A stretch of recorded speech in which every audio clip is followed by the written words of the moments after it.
ஓம் சாய்ராம். அன்பார்ந்த சாய் தொலைக்காட்சி நேயர்களே, உங்கள் பாபா மாமியின் ஆத்ம நமஸ்காரங்கள். பகவான் ஸ்ரீ சத்ய சாயி பாபாவின் 100வது வருட ஆண்டு விழாவை முன்னிட்டு அவருடைய திவ்ய சரித்திரம், அவர் இன்றளவும் நிகழ்த்து கொண்டிருக்கும் எண்ணற்ற அற்புதங்கள், அவருடைய அரிய உபதேசங்கள் எல்லாவற்றையும் நம்முடைய சாய் தொலைக்காட்சியின் மூலமாக எல்லோரும் கேட்டுக்கொண்டிருக்கோம். இந்த பாக்கியம் எல்லோருக்கும் கிடைத்து கொண்டிருக்கிறது. இதுவும் பகவானுடைய வரப்பிரசாதம். பகவானுடைய நாமத்தை கேட்பதும், பகவானுடைய அற்புதங்களை நாம் கேட்டு பிறருக்கு சொல்லுவதும், அதை எழுதுவதும், அதை பற்றி பாடுவதும், இவையெல்லாம் பூர்வ ஜென்மத்தில் நாம் செய்த புண்ணியத்தால் மட்டுமே நிகழக்கூடிய ஒன்று. அந்த வகையில் நம்முடைய பகவான் ஸ்ரீ சத்ய சாய் பாபா பிரணவ மந்திரத்தினுடைய ஒரு மகிமையை பற்றி நம்முடைய பக்தர்களிடத்தில் விளக்குகிறார். பிரணவ மந்திரத்தில் இந்த அகார, உகார, மகார என்ற 3 ஒலிகளுடைய கூட்டமைப்பு என்பதை பார்த்தோம். 3 அக்ஷரங்கள்.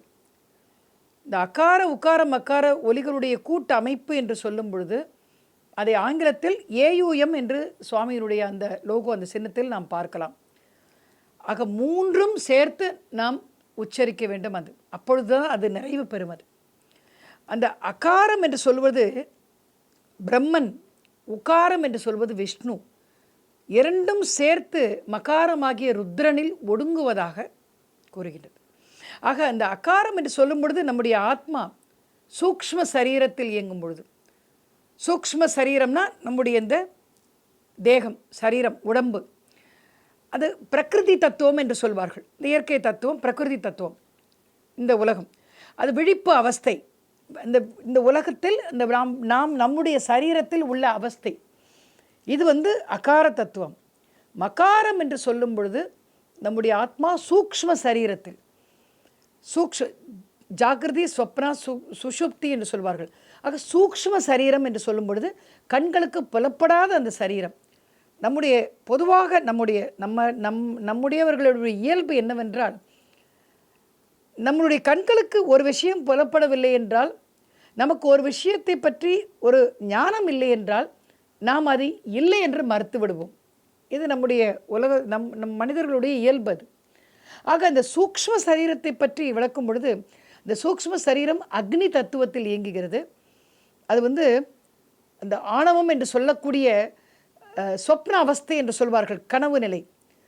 அந்த இரண்டையும் தாண்டும் பொழுது அடுத்தது மகாரத்தில் சுஷுப்தி என்று சொல்வார். அதாவது காரண சரீரம் என்று சொல்வார், காரண தேகம். அதில் சென்று தூய்மையான அந்த சத்துவ குணத்தில் பரபிரம்மத்தோடு ஐக்கியமாகிறது. அதுதான் அந்த அகார, உகார, மகார அந்த ஒலி. பிரம்மன், விஷ்ணு, இறுதியாக ருத்ரனில் ஒடுங்குகிறது. 4வதாக அந்த துரியம் என்ற நிலையில் ஒலியற்ற தன்மை, ஆத்மா, ஜீவாத்மா, பரமாத்மாவோடு சேர்ந்த பேரானந்தத்தை, பரவசத்தை அனுபவிக்கக்கூடிய நிலைமை அது. இவையெல்லாம் சொல்லும் பொழுது நாம் அறிந்து கொள்ளலாம். ஆனால் அது உணர்வது என்பது நம்முடைய நடைமுறை பழக்க வழக்கத்தில் நாம் எவ்வாறு அதை நாம் பயிற்சி செய்கிறோம் என்பதை பொறுத்து இருக்கிறது. ஆக சுவாமி அடிக்கடி சொல்வார், சாதகனுக்கு முக்கியமாக பயிற்சி முக்கியம். ஆக தாம் பயிற்சி செய்யும் பொழுது எந்த உணர்வும், எந்த சிந்தனையும் நம்மை சிதறடிக்க விடாமல் அந்த ஒருமுகத்தன்மையோடு பயிற்சியை மேற்கொள்ள வேண்டும். இப்போது இருக்கின்ற அந்த மெட்டீரியலிஸ்டிக் வேர்ல்டு என்று சொல்லக்கூடிய இயந்திரமயமான உலகத்தில் பலரும் சுவாமியிடம் இந்த கேள்வியை கேட்டிருக்கிறார்கள். என்னால் சாதகம் செய்ய முடியவில்லையே சுவாமி, பல்வேறு இடைஞ்சல்கள் விடுகின்றதே என்பதெல்லாம் சுவாமியிடம் கேட்டபோது சுவாமி இதை தான் சொல்லுவாராம். எத்தனை இடைஞ்சல்கள் வந்தாலும் காட்டிற்கு சென்று நீ சாதகம் செய்ய வேண்டிய அவசியம் இல்லை. எல்லோருக்கும் நடுவில் உட்கார்ந்து கொண்டு நீ செய்யும் சாதகம்தான் முக்கியம். ஆக உன்னுடைய கடமையை செய்து கொண்டு நீ உன்னுடைய சாதகத்தையும் செய். ஆக இந்த பிரணவ மந்திரத்தை உச்சரிக்கும் பொழுது அதற்குரிய பேராற்றலை சுவாமி இவ்வாறு விளக்குகிறார். அதனுடைய அந்த பவர்ஃபுல் வைப்ரேஷன் என்று சொல்வார்கள், அது எல்லோருக்கும் உன்மூலமாக சென்று அடைய வேண்டும் என்பார் சுவாமி. அப்படிப்பட்ட அந்த பிரணவ மந்திரத்தினுடைய மகிமையை பல்வேறு இடங்களில் தன்னுடைய பக்தர்களுக்கு அவர்களுக்கு புரியுமாறு அற்புதமாக சுவாமி விளக்கியும் உள்ளார். இன்னமும் அந்த பிரசாந்தி நிலையத்தில் பிரணவ மந்திரத்தினுடைய அந்த ஓசையோடு மற்ற வேத பாராயணங்கள் எல்லாமே துவங்கி நடக்கும். இப்படிப்பட்ட ஒரு வழிகாட்டிகள் நம்முடைய தேசத்தில் நம்முடன் வாழ்ந்திருக்கிறார்கள் என்று நினைக்கும் பொழுதே நமக்கு பெருமையாக இருக்கிறது. மற்ற நாடுகளில் இருக்கிறார்களா இல்லையா என்பது தெரியாது. ஆனால் நம்முடைய தேசத்தில் பகவான் ஸ்ரீ சத்ய சாய்பாபாவை போன்ற பல்வேறு மாபெரும் ஞானிகள் வாழ்ந்திருக்கிறார்கள். இன்றளவும் சூக்ஷ்ம சரீரத்தில் அவர்கள் வாழ்ந்து கொண்டு நம்மை வழிநடத்தி கொண்டு இருக்கிறார்கள். இவர்களையெல்லாம் பின்பற்றி நாம் சென்றாலே நம்முடைய வாழ்க்கை வளமாக செம்மையாக கவலையும் சந்தேகமும் எதுவும் இல்லாமல் அற்புதமாக நம்முடைய வாழ்க்கையை தொடர முடியும். ஆக இப்படிப்பட்ட ஞானிகளும் நம்முடைய நாட்டில் வாழ்ந்திருக்கிறார்கள் என்று நினைத்து பார்க்க வேண்டும். இவர்களுடைய உபதேசங்களையும் நாம் மேற்கொள்ள வேண்டும். சுவாமியிடம் பொதுவாக செல்லும் பொழுது சுவாமியே எல்லாருக்கும் சொல்லுவாராம், என்னிடம் வரும் பொதுவாக எல்லோருமே அற்புதங்களை செய்து காண்பியுங்கள், அந்த அற்புதத்தை செய்யுங்கள், ஏதாவது ஒரு அற்புதத்தை செய்யுங்கள், அதை வரவழைத்து காமிங்கள், இதை வரவழைத்து காமிங்கள், இப்படித்தான் சொல்வார்கள். ஆக என்னுடைய நான் சொல்லுகின்ற உபதேசங்கள் அவற்றை ஒரு 10% 20% எடுத்துக்கொண்டாலே உங்களுடைய வாழ்க்கை செமையடையும். உபதேசங்களையும் எடுத்துக்கொள்ளுங்கள். அந்த உபதேசத்தையும் வெறும் ஏட்டு கல்வியாக சுவாமி சொல்ல மாட்டார். அதை அவர்கள் உணரும் வகையில், அவர்களே அவர்களுடைய சொந்த அனுபவத்தில் உணரும் வகையாக சுவாமி சொல்லுவார். அப்படித்தானே நாம் எல்லாரும் எடுத்துக்கொள்வோம். ஆக அந்தந்த மனிதர்களுக்கு தம்மிடம் வருகின்ற பக்தர்களுடைய உணர்வுகளுக்கும் அவர்கள் ஏற்றுக்கொள்ளும் விதத்திற்கு ஏற்ப உபதேசத்தை வழங்கக்கூடிய ஒரு ஆற்றல் நம்முடைய சுவாமிக்கு ஏராளமாக உண்டு. அதை நிறைய பேர் நேரடியாக நின்று பார்த்திருக்கிறார்கள். அவருடைய அற்புதங்களை பார்த்தால் அது சில நேரங்களில் ஆச்சரியமாக இருக்கும்.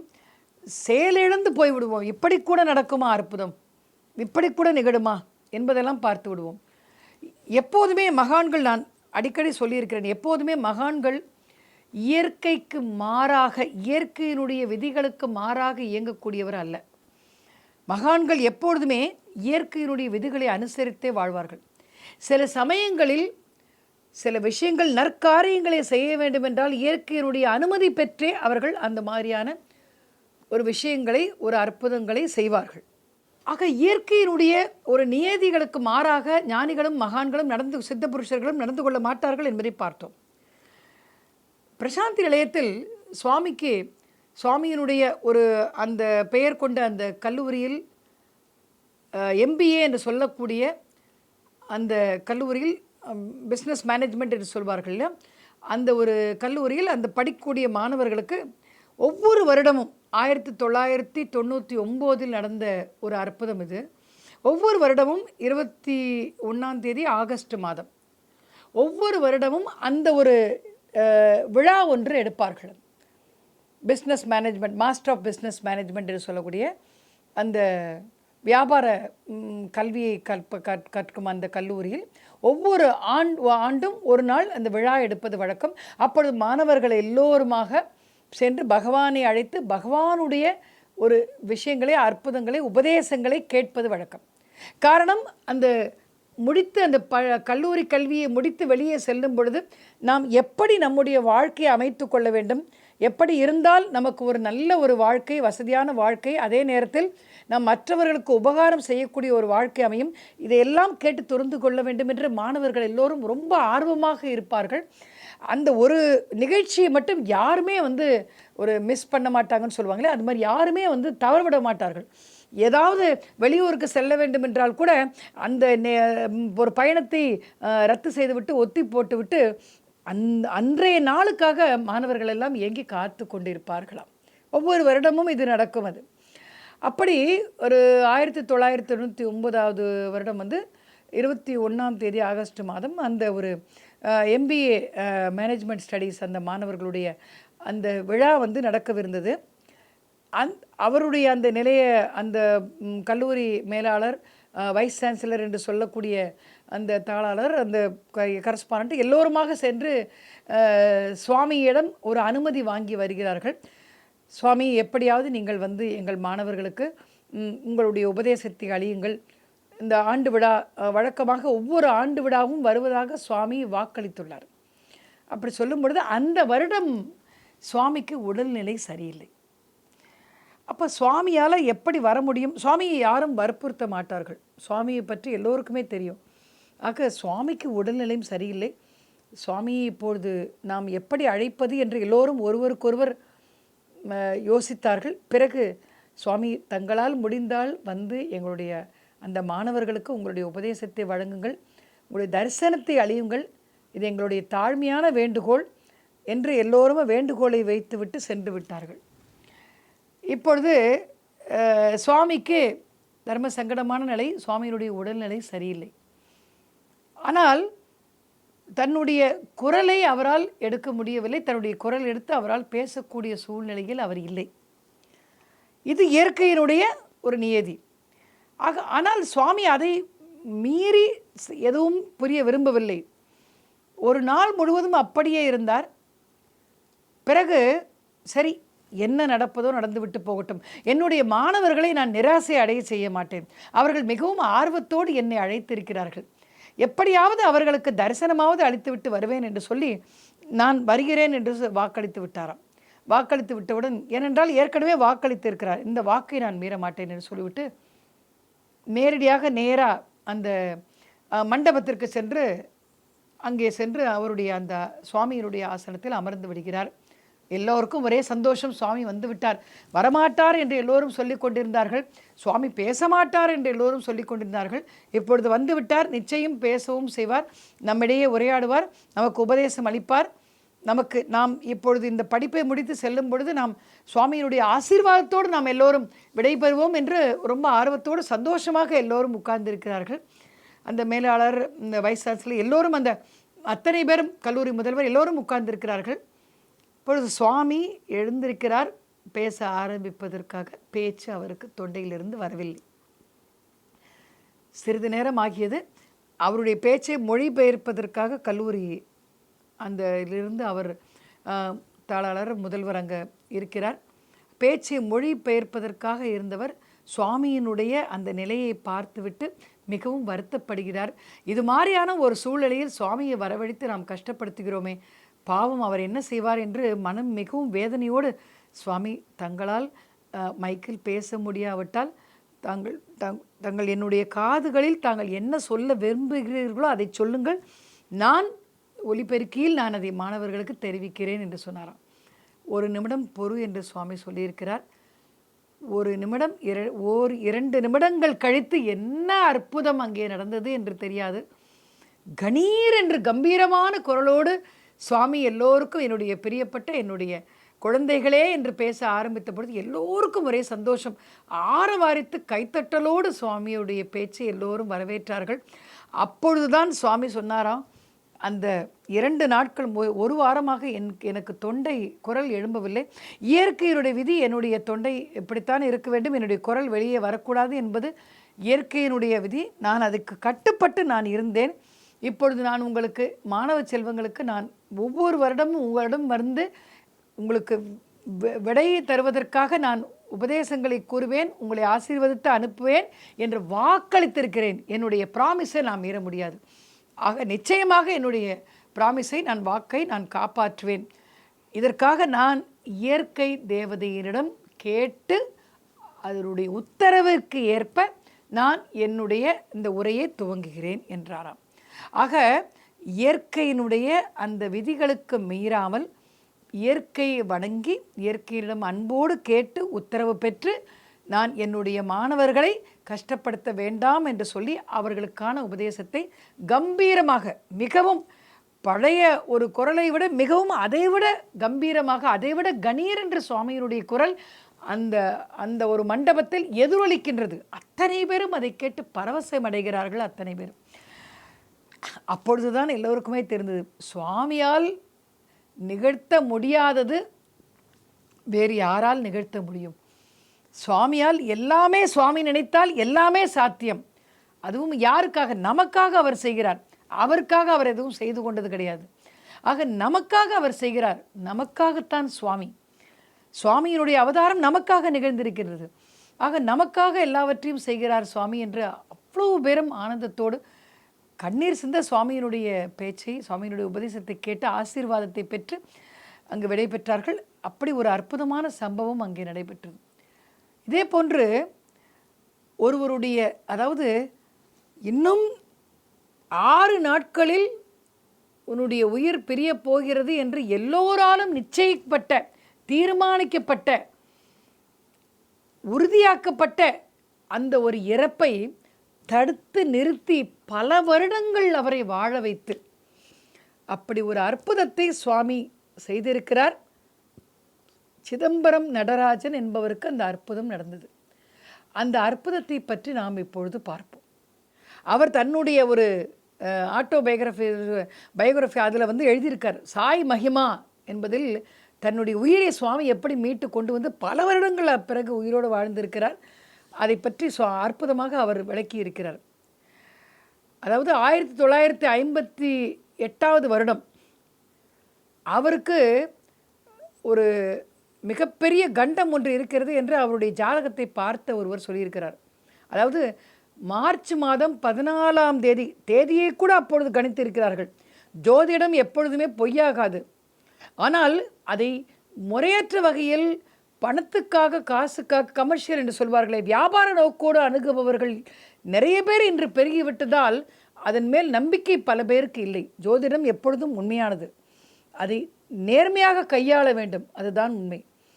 அவருக்கு எங்கே விதிக்கப்பட்டிருக்கிறது என்று சொன்னால், மார்ச் மாதம் 16ஆம் தேதி 1960 வருடம், அதாவது இன்னும் 2 வருடங்களில் அவருடைய ஆயுள் முடிந்துவிடும். அதற்கு பிறகு அவருடைய ஆயுளை யாரும் நீட்டிக்க முடியாது, அதோடு அவருடைய அந்த ஆயுள் முடிந்துவிடும் என்று தீர்மானமாக ஒரு ஜோதிடர், மிக திறமையான ஒரு ஜோதிடர், அந்த சிதம்பரம் நடராஜன் என்பவருக்கு சொல்லிவிட்டார். அவருடைய அப்பா தான் அந்த ஜோசியரை கூப்பிட்டு கேட்குறார். ரொம்ப மனசு வருத்தமாக இருக்குது அவருக்கு. இன்னும் 2 வருடம் தான். அப்போ அந்த பையனுக்கு, அந்த சிதம்பரம் நடராஜன் என்ற பையனுக்கு 22 வயது. 22 வயசு என் பையனுக்கு. அவனை 24 வயசுக்குள்ளே அவனுடைய ஆயுசு முடிந்துவிடும் என்று சொன்னால் நான் என்ன செய்வேன்? என்னுடைய குழந்தையினுடைய ஆயுசு இன்னும் 2 வருடம் தானா? அவன் இன்றும் வாழ வேண்டும், இந்த பூமியில் நன்றாக வாழ வேண்டும். நான் என்ன பாவம் செய்தேன் என்று மிகவும் நொந்து கொள்கிறார், வேதனைப்படுகிறார். என்னென்றாலும் ஒரு புத்திரன் இல்லையா, பெத்த தகப்பனுக்கு எப்படி இருக்கும் உள்ளம்? ஆக என்னுடைய புத்திரன் இன்னும் 2 வருடம்தான் வாழப்போகிறான் என்ற எண்ணம் அவருக்கு வந்து சித்திரவதை செய்து கொண்டிருக்கிறது உள்ளத்தில். எப்படியாவது என்னுடைய குழந்தையை காப்பாற்றி ஆக வேண்டும் என்று பெற்ற மனம் துடிக்கிறது. ஆக அவருடைய என்ன பண்ணுறார், நிறைய ஜோசியர்கிட்ட போகிறார். ஒருவேளை இவர் சொல்வதிலிருந்து வேறு ஏதாவது பரிகாரம் நமக்கு கிடைக்குமா? நாடி ஜோதிடம் பார்க்கிறார், கைரேகை பார்க்கிறார். மிக பிரபலமான ஒரு ஒரு கமர்ஷியல் இல்லை என்று சொல்ல, வியாபார நோக்கம் இல்லாத ஒரு இறைவனுடைய அருளோடு கூடிய வாக்கு சொல்பவர்கள் பலரையும் அவர் சென்று தரிசிக்கிறார், பார்க்கிறார். எல்லோருமே அவருடைய கைரேகை பார்ப்பவர் கூட, நாடி ஜோதிடம் கூட உங்களுக்கு ஆயுள் மிகவும் குறைவு, அவர்கள் கொடுத்த அந்த 2 வருடம் கூட கைரேகை நாடி ஜோதிடம் கொடுக்கவில்லை, மிகவும் குறைவு, எப்போது வேண்டுமானாலும் நீங்கள் மரணத்தை சந்திக்கலாம் என்று தீர்மானமாக சொல்லிவிட்டார்கள். இதற்கு எந்த பரிகாரமுமே இல்லை என்று சொல்லிவிட்டார்கள். கைரேகையில் அந்த ஆயுள் ரேகை என்பது அறவே இல்லை உங்களுக்கு என்றும் சொல்லிவிட்டார்கள். பாதிவாசி அதில் அழிந்து போய்விட்டது என்றும் சொல்லிவிட்டார்கள். இப்போது என்ன செய்வார் அவர்? யாரிடம் சென்றாலும் என் மகனுக்கு மரணம் உறுதி, வெகு சீக்கிரம் வந்துவிடும் என்று சொல்கிறார்களே, ஏன் கடவுள் இவ்வளவு கருணை இல்லாதவராக இருக்கிறார்? நான் என்ன செய்வேன்? என் மகனுடைய ஆயுள் நீட்டிக்க வேண்டுமே என்று மிகவும் வருத்தப்படுகிறார். அந்த காலத்திலெல்லாம் நமக்கு நன்றாக தெரியும், ஒரு 20 வயது, 19, 20 வயது ஆகிவிட்டாலே நம்முடைய திருமணம் நிச்சயித்து விடுவார்கள், கல்யாணம் செய்து விடுவார்கள். பெண்களுக்கு 16, 17 வயதிலேயே திருமணம் செய்து விடுவார்கள். அப்போது அந்த காலத்தில் அது தவறாக பேசப்படவில்லை.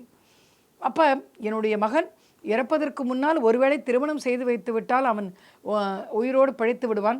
அதற்கும் அவர்கள் ஏற்பாடு செய்து அவருடைய சொந்த சகோதரனுடைய மனைவியினுடைய ஒரு சகோதரியை திருமணம் செய்து வைக்க ஏற்பாடு செய்கிறார்கள். அப்பொழுது அந்த சகோதரனை என்ன பண்ணுகிறானாம், இல்லை நான் இதை ஒத்துக்கொள்ள மாட்டேன், நான் இந்த ஒரு திருமணத்திற்கு நான் ஒத்துக்கொள்ள மாட்டேன் என்று சொல்கிறான். என்ன சொல்கிறார், எதற்காக என்றால், நாளைக்கு என்னுடைய மனைவியினுடைய சகோதரி விதவையாகிவிட்டால் நான் அல்லவா பதில் சொல்ல வேண்டும், நான் உடனடியாக நான் வந்து கேஸ் வழக்கு போடுவேன் என்று சொல்லி சொந்த சகோதரனே வழக்கு போட்டு அவர் மைனர் என்று சொல்லி மேஜர் என்று, அப்பொழுது 18 வயதாகின பெண்களுக்கு 18 வயது நிரம்பி இருக்க வேண்டும். ஆக 16 வயதில் திருமணம் செய்ய முடியாது என்று சொல்லி அதில் வெற்றியும் பெற்றுவிட்டார். ஆனால் இவருக்கு அதில் வருத்தம் எதுவுமே இல்லை. சிதம்பரம் நடராஜன் அவர்களுக்கு தன்னுடைய சகோதரன் இந்த வழக்கு பதிவு செய்ததில் எந்த விதமான வருத்தமும் இல்லை. அவருக்கு ஓரளவு ஆத்ம நிறைவு இருந்தது. காரணம், என்னை திருமணம் செய்து கொண்டு அந்த பெண் 2 வருடத்தில் விதவையாகிவிட்டால் அவருடைய வாழ்க்கை என்னவாகிவிடும்? அந்த காலத்தில் எல்லாம் விதவை திருமணம் மறுமணம் செய்து கொள்வதற்கு எந்த விதமான அனுமதியும் சமூகத்திலே அனுமதி மறுக்கப்பட்டிருந்தது. ஆக விதவை மறுமணம் என்ற வார்த்தையே தீய வார்த்தை என்று சமூகத்தால் பேசப்பட்டு வந்தது. ஆக ஆயுள் முழுவதும் அந்த பெண் விதவையாக வாழ வேண்டுமா? நல்லவேளை என்னுடைய சகோதரன் செய்தது நல்லதுதான், நான் இதில் தலையிட விரும்பவில்லை, நல்ல ஒரு பெண்ணிற்கு நன்மை செய்திருக்கிறான் என்று சொல்லி அவரும் அதை விட்டுவிட்டார். ஆக இப்போ நான் என்ன செய்வது? இறைவனால் மட்டுமே ஏதாவது செய்ய முடியும் என்று எல்லோரும் சொல்லிவிட்டார்கள். எல்லோருமாக கைவிட்டு விட்டார்கள். ஜோதிடம், நாடி ஜோதிடம், கைரேகை, அருள்வாக்கு, இன்னும் என்னெல்லாம் பார்த்தார்களோ எல்லோரும் இதே கருத்தை திரும்ப திரும்ப சொல்லிவிட்டார்கள். அப்பொழுது அவருடைய ஒரு நெருங்கிய நண்பர் ஒருவர் திருநெல்வேலி என்ற ஒரு மாவட்டத்தில் அவர் வந்து இந்த துணிகள் வாங்கி விற்கும் ஒரு வியாபாரத்தை செய்து வருகிறார். அவர் இவரிடம், எனக்கு தெரிந்த ஒருவர் இருக்கிறார், மாபெரும் ஒரு யோகி, அவரால் நிச்சயமாக உன்னுடைய ஒரு மரணத்தை மீட்டு கொடுக்க முடியும், அவரை சென்று பார். அவர் யார் என்று கேட்டபொழுது அவர்தான் பகவான் ஸ்ரீ சத்யசாயி பாபா என்று சொல்கிறார். இவருக்கு நம்பிக்கை வரவில்லை. எல்லோருமாக சேர்ந்து என்னுடைய மரணத்தை எழுதிவிட்டு தீர்மானித்து விட்ட பிறகு அவர் மட்டும் எங்கே காப்பாற்றப் போகிறார்? நான் இறைவனால் காப்பாற்றினால் உண்டு, நான் திருச்செந்தூர் சென்று முருகனை தரிசிக்கிறேன் என்று சொன்னாராம். அதே நேரத்தில் பகவான் ஸ்ரீ சத்யசாயி பாபாவினுடைய ஒரு நிகழ்ச்சி மதுரையிலிருந்து திருவனந்தபுரத்திற்கு வரும் வழியில் திருநெல்வேலியில் ஒரு மணி நேரங்கள் அல்லது ஒரு சில நாட்கள் தங்கி இருக்க வேண்டிய ஒரு நிகழ்ச்சி ஏற்பாடு செய்யப்பட்டிருந்தது. ஆக இதுதான் நல்ல தருணம், அவரை சென்று பார்ப்பாயாக என்று சொல்லி அவர் தூண்டிய பொழுது கூட அவர் அந்த ஒரு நினைவு அவருக்கு இல்லை, இவர் எப்படி என்னை காப்பாற்ற முடியும் என்று நினைத்து கொண்டிருந்தார். ஆக அவர் சென்று திருச்செந்தூர் சென்று முருகனை வேண்டினார். அந்த முருகனுக்கு இவருடைய வேண்டுதல் கேட்டுவிட்டது. முருகனுக்கு கேட்டு முருகன் மூலமாக பகவான் ஸ்ரீ சத்யசாயி பாபா எப்படி இவருடைய அந்த மரணத்தை மீட்டு கொடுத்தார். மார்க்கண்டேயனுக்கு இன்றும் 16 என்று ஈசன் வரம் கொடுத்தாராம். அதுபோல இவர் என்ன செய்தாராம், அங்கு திருச்செந்தூர் சென்று விட்டேன், சரி இவருடைய நம்முடைய நிகழ்ச்சி இவருடன் சந்திப்பதற்கான நிகழ்ச்சி ரத்தாகிவிட்டது என்று நினைத்து கொண்டிருந்தவர்களுக்கு மீண்டும் ஒரு இன்ப அதிர்ச்சி, பகவான் வருவதற்கு சற்று தாமதமாகிவிட்டது, இப்பொழுதும் ஒன்று குறைவில்லை, நீ கிளம்பி வா என்று சொல்லி திருச்செந்தூரிலிருந்து மறுபடியும் வருகிறார். திருநெல்வேலிக்கு வந்தவுடன் பகவானை சென்று தரிசிக்க ஏற்பாடாகியிருந்தது. அவர் ஒரு வார்த்தை கூட பகவான் அவரிடம் பேசவில்லை. அவரை பார்த்துவிட்டு புன்முறுவல் செய்துவிட்டு சென்று விடுகிறார். அதற்கு பிறகு அடுத்த 2 நாட்கள் இன்னும் அவர்கள் ஜோதிடர்கள் குறித்து கொடுத்த 6 நாட்கள் பாக்கி இருந்தது. அவருடைய மரணத்திற்கு அவர்கள் குறித்து கொடுத்த 6 நாட்கள் பாக்கி இருந்தது. 1960 வருடம். இன்னும் 6 நாட்களில் அவருக்கு மரணம் சம்பவிக்க இருக்கிறது. அந்த 6 நாட்களுக்குள் 2வது நாளில் மறுபடியும் சுவாமியை சந்திக்க அவருக்கு ஒரு வாய்ப்பு கிடைக்கிறது. அப்பொழுது சுவாமி என்ன அற்புதத்தை அங்கு நிகழ்த்தி அவருடைய உயிரை மீட்டு கொடுத்தார் என்பதை பற்றி நாம் வரும் தொடரில் தொடர்ந்து சுவாமியினுடைய லீலைகளையும் மகிமைகளையும் காண்போம். சமஸ்த லோகா சுகினோ பவந்து. ஓம் சாய்ராம்.